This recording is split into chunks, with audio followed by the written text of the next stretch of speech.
I am so excited to welcome Batsheva, aka Cynical Duchess, to the show. Batsheva has accumulated over 40,000 YouTube subscribers, and her videos have accumulated over 1 million views with lots of engaged followers. She captivates a wide audience with her cinematic documentary style vlogs covering fashion topics that give us insight into other cultures, and she remains strong in her Orthodox Jewish values as she travels and meets people all over the world. I'm laughing because Batsheva's doing some motions as I'm talking. Am I good so far? Am I doing okay? You're awesome. You're perfect. Batsheva's going to share a little bit about her journey with us today, how she stays true to who she is as a YouTube vlogger, and how she is keeping her dream to succeed as a content creator strong and alive. This is a story of how an Orthodox YouTube star brings cultures together through fashion. Welcome. I'm so excited to have you here. Hello, Michelle. Thank you so much for allowing me to be here. Of course. I am so excited to chat with you. I actually binged your YouTube channel this week. I can't stop flattered. watching. I love it. I have so many questions. I guess I'll just start from the beginning. How did you start your YouTube channel? Like, where did the inspiration for this come from? So it's actually funny. I had the inspiration to start a YouTube channel when I was 16 in 2012. Like, Wow. I don't know how much people know about like OG YouTube, but like back when like Jack's Gap was a thing and like Zoella and all of those people, like I remember being in my friend's house one day and then like my friend just showing me this video from Jack's Gap. It was literally just titled Twin. And like Jack basically has like his twin, and then I don't know, it's a funny thing. It had like 40,000 views, which I thought was like insane at the time. And I was like, these are just two random kids from England, like, and they can do this, and you can like subscribe. And I was like, oh my gosh, like this is so cool, because I had always been a performer growing up, someone who was like obsessed with like music and singing and acting. But as an Orthodox Jew, there aren't so many avenues, especially as a female, where you can do something like that. Granted, Right. there are some like, drama camps and things like Orthodox Jewish drama camps that I went to, but there's only so much that they can do. And then I realized like this is cutting out the middleman. I don't have to like compromise my values in Hollywood if I want to perform. If I did this, I can perform on my own terms. But I love that. yeah, but like I couldn't do it in high school because I went to like, Orthodox Jewish high school, Beis Yaakov, and Right. that was not really something that I could have done in high school at the time. So I waited until I got out of high school, went to seminary in Israel, and then I really wanted to start it, but everyone around me was telling me that if you start a YouTube channel, you're not going to get married. No one's going to want to marry you. No one's going to, Wow. you know? So I put it off even more. Do And you then find that that's true? Sorry to interrupt your no, go very ahead. intriguing story. I'm hanging on every word, but do you still feel like that's true? Like people were discouraging you, but now that you're in it and immersed in it and growing this successful channel, do you still feel like it's affecting you moving forward as an Orthodox Jew living an Orthodox Jewish life? See, that's what's funny. Now people DM me being like, "Oh my goodness, I have a grandson. You should totally date him." I'm like, "Oh, okay. Where were you like 4 years ago?" So definitely not. I also think that the landscape has changed like completely from like Yes. 2014 to 2016. All of a sudden, like with I don't know, just like with the advent of like really the popularization of social media, like I think Orthodox Jewish people have started to realize how much of a good thing it can be, and there are so many, especially Orthodox Jewish women, doing amazing things on social media. So it doesn't have that stigma anymore.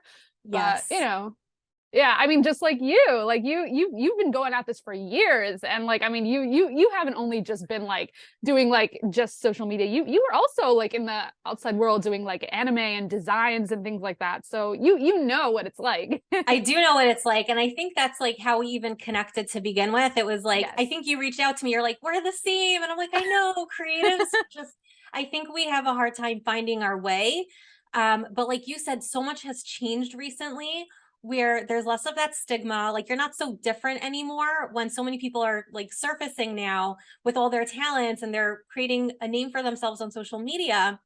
while still remaining true to their Orthodox Jewish values. They're still religious, and sometimes they're open about their religion. And it's like, oh, cool, she could be Jewish and Orthodox and religious and also like be creative and fun and out there. So I want to talk more about your being creative and fun and out there. You've traveled a lot. Yeah. What does that look like, keeping Shabbos, keeping kosher? Like, how are you doing that? And also focusing on creating the content. Like, how are you doing that? So basically people think it's harder than it really is. I mean, like when you think of Chabad, like they do shlichus, like they go out and do like Jewish outreach all over the world, like from Uganda to Japan. So there's always like, thanks to Chabad, honestly, there's always like a Jewish community. And like, to be honest, like when you travel, okay, what do you really need for a few weeks? You need some kosher food, you need a place for Shabbos, and that's pretty much it. Because like, I mean, as long as you have a place for Shabbos, there's even a community around you. So that's like That's built true. in, you Yeah. know?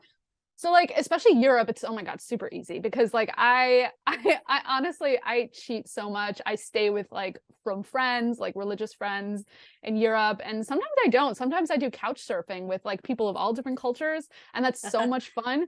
But like, I also know that like by the time it hits Shabbos, I'm going to be near, like in the city where there's the Chabad, right next to the Chabad, going to shul, eating a meal, conversing with the rabbi. So, you know, you get So cool. you get your daily boost of Judaism. And I mean, for countries that are like less kosher, let's say like Japan, I went to Japan a few years ago. So You just, jealous. At the top I of know. my list.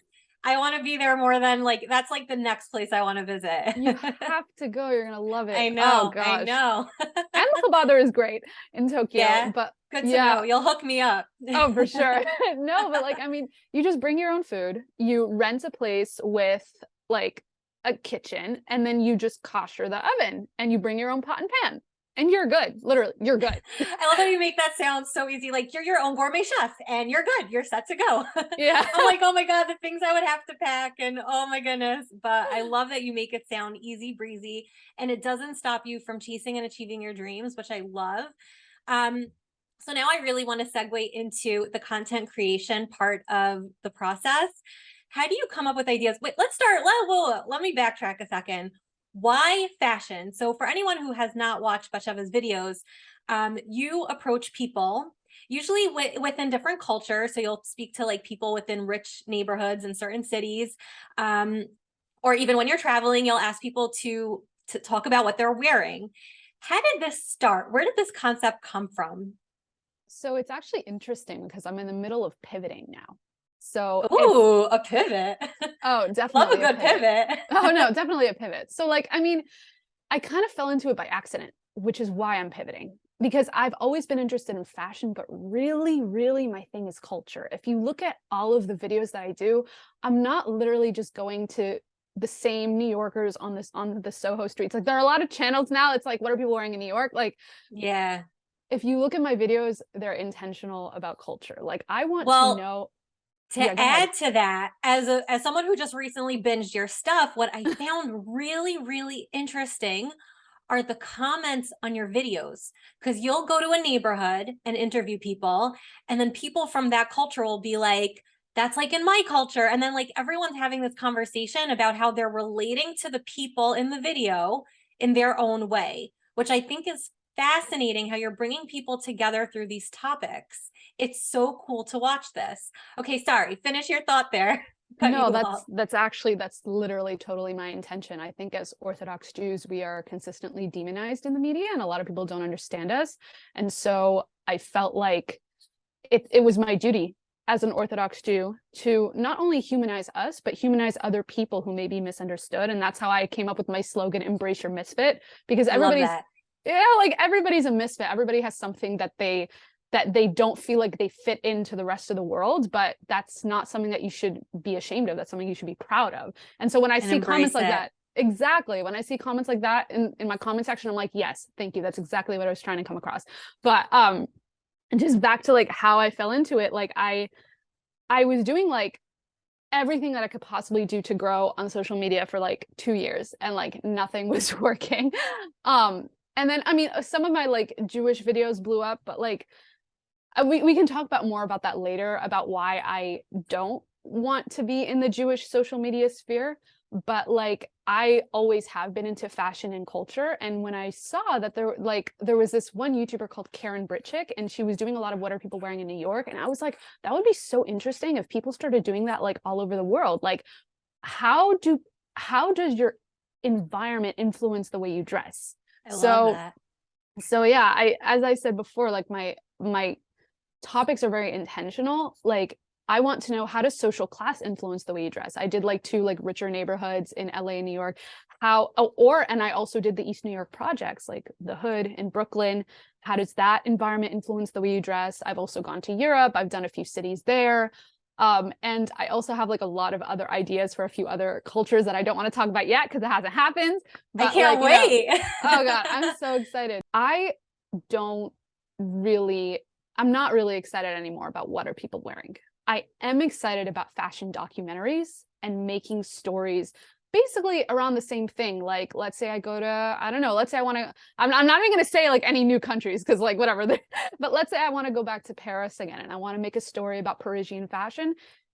I want to make it into a documentary. I want to delve deeper into the culture, deeper into the experiences of the country, as opposed to just standing on a street and being like, what are you wearing? What are you wearing? What are you wearing? What are you wearing? Another way that I'm pivoting is I basically went viral from those videos. Like Yeah. I basically went viral from those videos. And so a lot of my subscribers came from those videos. And so I felt like if I did the thing that I actually wanted to do, because I fell into it because I saw that it was a rising trend. And I was like, I can do this. I'm good at speaking to people. I'm good at like, I know fashion, I know culture, I can do this. But I did it.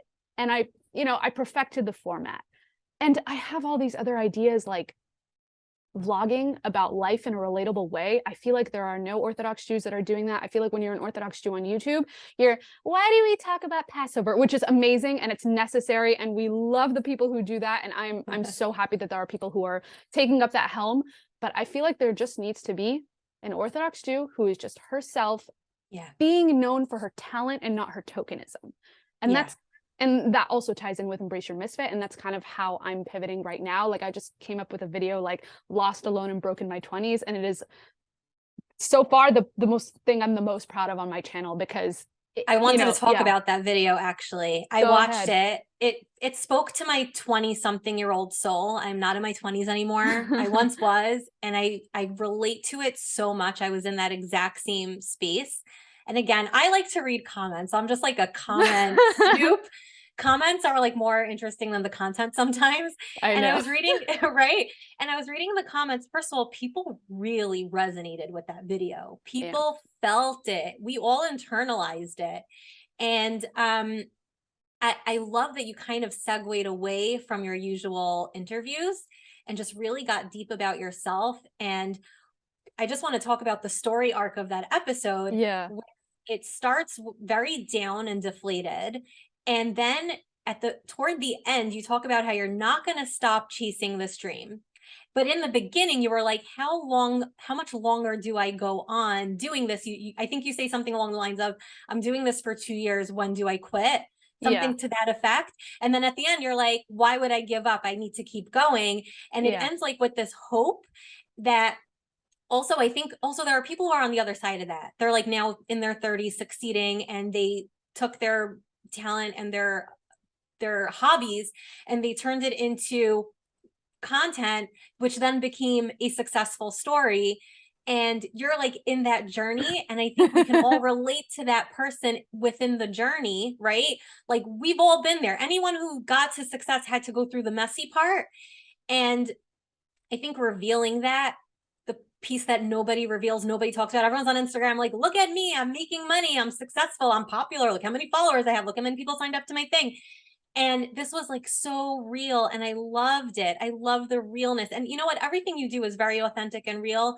Even your interviews and the way people are like so excited to tell you what they're wearing. They like jump in front of the camera. I love it. I love how people are like, this is from here and this is from there. And like, I'm like, oh my God, people are so excited to talk to you. And you just coming out as yourself like that. Wow, it was a powerful video, and anyone listening must watch it because I think anyone could relate to that. That was a good video.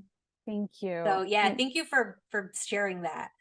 Oh yeah, and that's exactly like, it felt cathartic reading those comments in a way that like any of my other like what are people wearing videos have not necessarily been. Some of them have been, like the Orthodox Jew video, like some of them have been, but just being able to tell my own story and having people resonate, like having people see themselves in that story is exactly what I want to do in the future and make more of those, because there's so much inauthenticity online. People, as you Yes. said, look at me, look at like my perfect life. And that's not true. Like, I feel like it's time for the anti-vlog. And I feel like I am in a good position, thank God, to be able to do that. And so even if those videos are not giving me the views that I want right now, I know deep in my bones that it's gonna be a big thing in the future, or it's gonna succeed, because I believe I it. don't know, I feel it. I just I it's feel my it gut. too.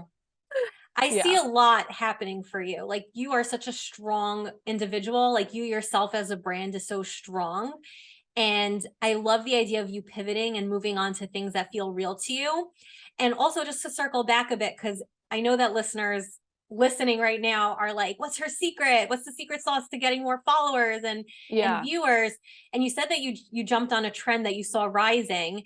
And I find that that's a very right place, right time kind of thing. Yeah. And right. Um, so for anyone listening, it's not a superpower you have that not everyone has, is that you jumped on a trend, but you made it your own. You Yeah. put the Batsheva twist on it. And not a lot of people know to do that. They're just copying what they're seeing. And they're like, okay, well, like, why am I not getting the views? The reason why you have the subscribers and the reason why you're going viral and have millions of views is because you are authentically yourself and you are Batsheva and your voice is clear and your mission is clear and bringing the Yes. cultures together is so clear. And that's why you're here, because I love how you stay true to yourself. You stay true to that voice, what you stand for and what's important to you. And I love that even though you're Jewish and it's such a Yeah. big piece of who you are, you don't just like, you even said this a minute ago, you don't just like sit and talk about Judaism and why you do things. You incorporate it into your brand. It's your existence and you don't have to talk about it. It speaks for itself. Exactly. So I love it. I love what you're doing. Um, so talk about more about your goal. So you're doing this pivot, but what's like the end goal? Are you looking to maybe like be out on TV or keep growing your YouTube? Like what's the end goal for Batsheva's brand? So I would love to have a YouTube channel with like 10 million subscribers, like to really make it into something big, like almost like, I don't know, kind of like a Yes Theory. If you, they're a huge inspiration to me, Yes Theory. You all should, I'll check them Very out. cool. Yeah. Um, but like after that, I mean, I feel like there is a shelf life to YouTube, unless you want to like give over your channel to like other people, like if you have like a team or other cast members. I feel like it's just a really great opportunity to like lift myself into a sphere where I can have a platform. Um, I don't need to be on TV. I do want to write books in the future, like my Nice. my trajectory in life is like I want to do this YouTube channel. I want to do it for like a good decade, 15 years or whatever. Then I want to write books and then I want to like pitch those to like movies and TV. Like that's like I love my that. dream I in life. love it. You Yeah. have a film background, right? I do. I do. I went to film school. I did too for about one semester That's and then I super dropped out. cool. It was too much work for me. I don't know how Arguably, you it's do it. cooler to be a film school dropout than a film school student. So All right, so I can add that to my resume. Dropped out of exactly. film school. Exactly. um, do you create everything yourself? Are you doing your own editing and you're doing everything? I am doing everything. It is exhausting. It's also why I'm not as consistent as I want to be. There is actually a guy from Italy. He messaged me like a good few months ago. I'm not gonna say his name because I don't know if he wants to be said, but he's like this young 25-year-old Italian guy. And he like was like, I love what you're doing. Can I please edit for you for free? And so like Cool. he's like learning how to like he wants to like edit for like YouTube. So sometimes I like give him shorts, or like I recently like he helped out with like the framework and the foundation of like Lost Alone and Broken My 20s. Like we kind of Wow. like co-edited it together. And like like in my head, like I'd love to like teach him what like because I can't really pay him right now, but like I like essentially just like teach him what I know and like give him like social media advice in exchange for like help with like my channel sometimes. But otherwise, no, I literally do everything myself. Wow. I don't even know how. I have not many YouTube videos. I can't even compare myself to you because I'm like, I'm in the beginner stage and it's so much work. People don't realize like just doing simple Oh, editing, which I'm doing. I'm not doing fancy editing. I don't have time for that.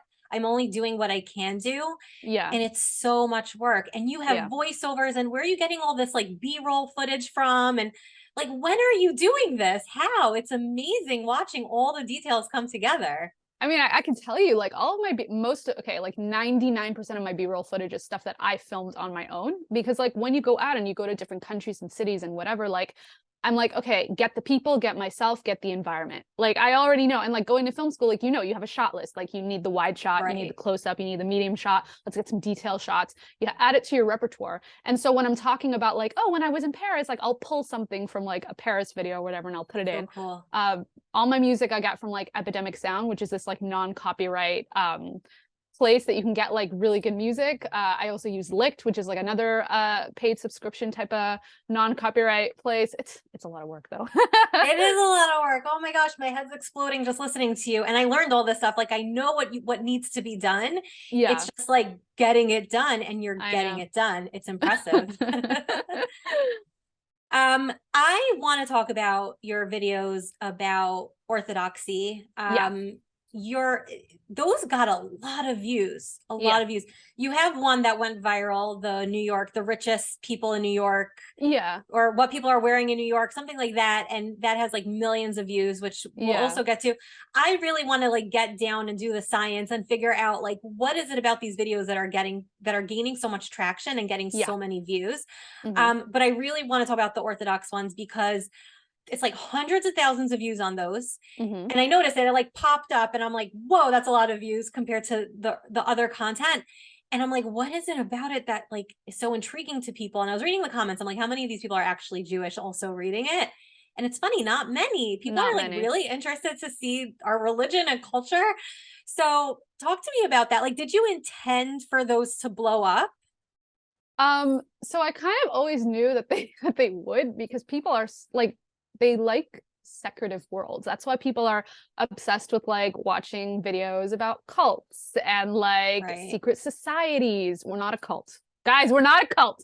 But No, like, what's it called? you Like, have a like, video on that. yes, I know. I literally titled it "We're Not a Cult," because they think we're a cult. No, Right. like I mean, like like the whole idea of like dark academia and secret societies, and like it's a mystery, it's a secret, it's something like not in the open. So people are curious. People are like, wait, like this is a real thing. Like an actual Orthodox Jew is going to talk about like from the it's not like some random person going and like just talking about it, or like a review about the TV show. This is an actual Orthodox Jew talking about these subjects going into the community. That's like, wow, like I want to know about that.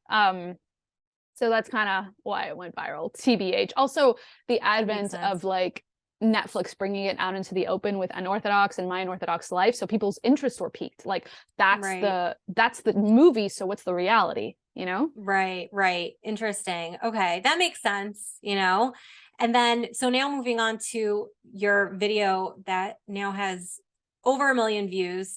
And I think it's the richest people in New York City. I actually have it Yeah. open here. Yeah, what are Right. people wearing It's in New York's richest richest neighborhoods? neighborhoods. Yeah. Yeah, So that's interesting that people are so interested in this that it got so many views. I'll tell you why.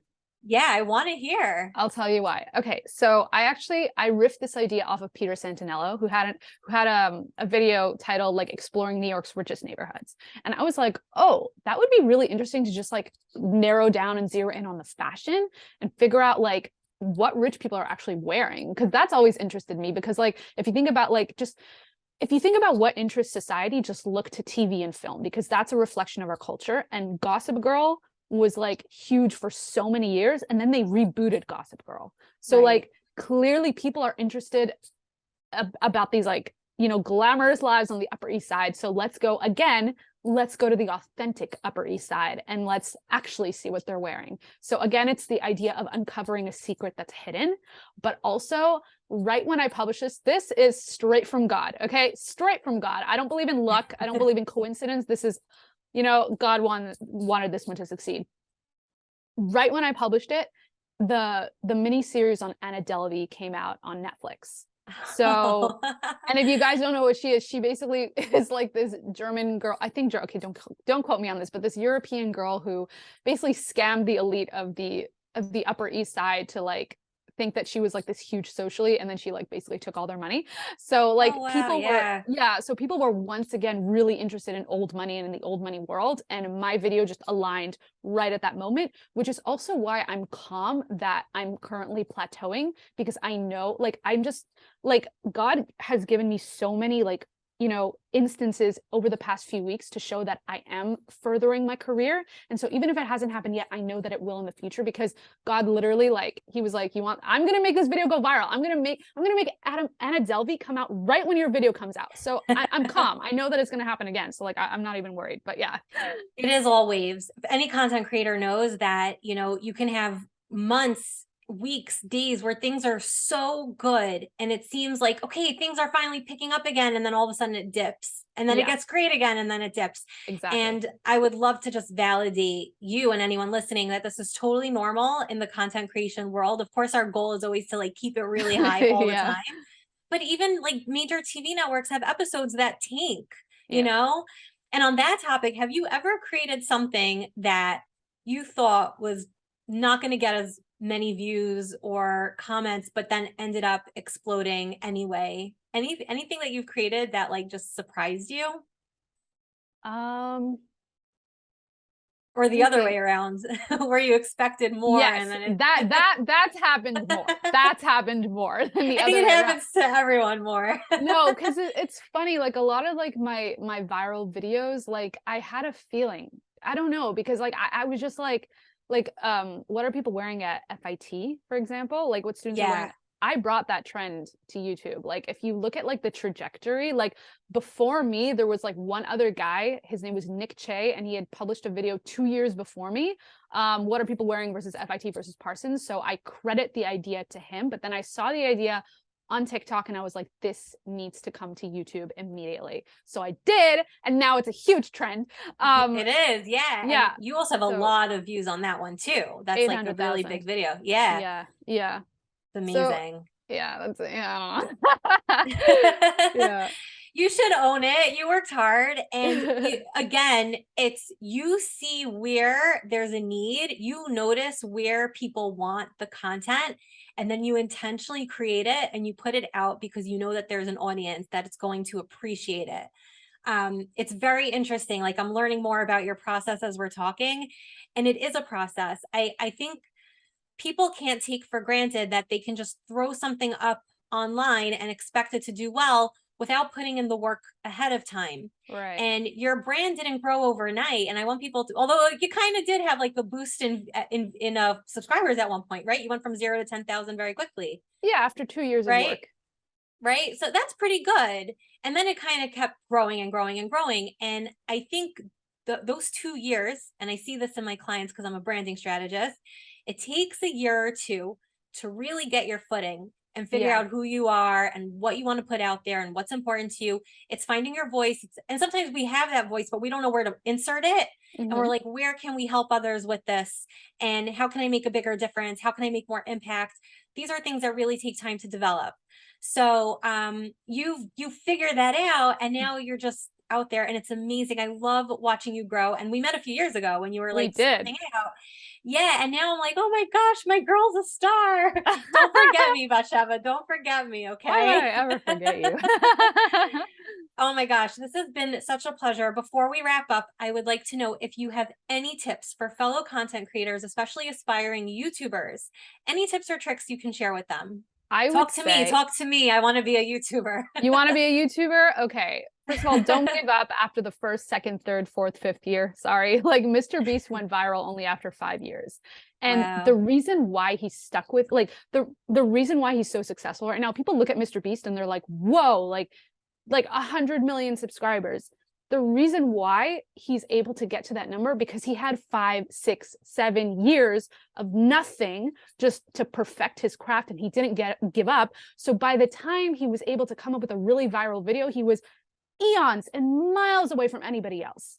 So nobody could Wow. compete with him. You cannot compete with experience. So even if you're not seeing it right away, follow the fire and the spark in your gut that tells you that you do have something. Follow your intuition and continue with it and persevere and be persistent, because I promise that's always going to like win in the long run. That is my biggest piece of advice to anybody. I love it. That's the best advice. I say that a lot to my clients too. Like, don't Yeah, let the passion ever die. Like, don't forget why you wanted to do this in the first place. So that's really good exactly. advice. And then technically, like, what's your stance on having better cameras and lighting? Like, what do you think about that? Is it really necessary to get started?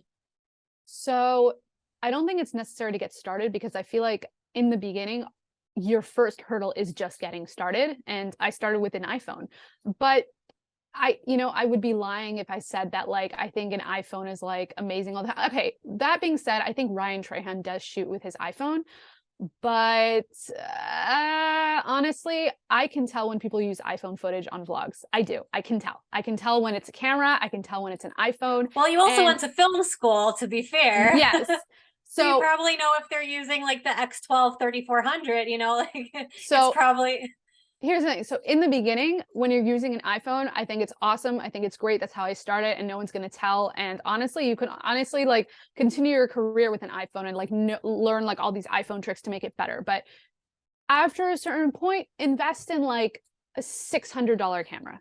Like work up for a bit, save up, save up, save up, save up, buy like a Sony ZV-1, which is like kind of like $600. It has an audio port. It's a point and shoot. That's all you need, with a little bit of a good mic. And And what that's do it. you use? I use a Sony ZV-E10, which is like, it was something that I like invested in for a while. Like I started off with iPhone, and then I used like a Canon G7X Mark II, which does not have an audio port. So if you look at my older videos, very bad audio. So now I bought a camera with an exchangeable lens, so I could buy like more lenses in the future and make more cinematic videos, and then also has an audio port. So I'm just thinking for the future. So yeah. Very cool. All right, nice. That's also a good point. Thinking about like where you want to go with your content, and that could Yeah. also help with that decision. I love it. Oh my gosh, Batsheva, thank you so much for your time today. It was so exciting getting to speak with you. And now that like I'm a Batsheva Cynical Duchess fan and I binge all your videos, I'm so glad like I got to get it out of my system and like talk to the creator and just like, oh my God, I love your videos. You are So so welcome. please continue doing what you're doing. I can't wait to see what you put out next. And yeah, stay creative. Thank you. Everybody stay creative. Yes, amen to that.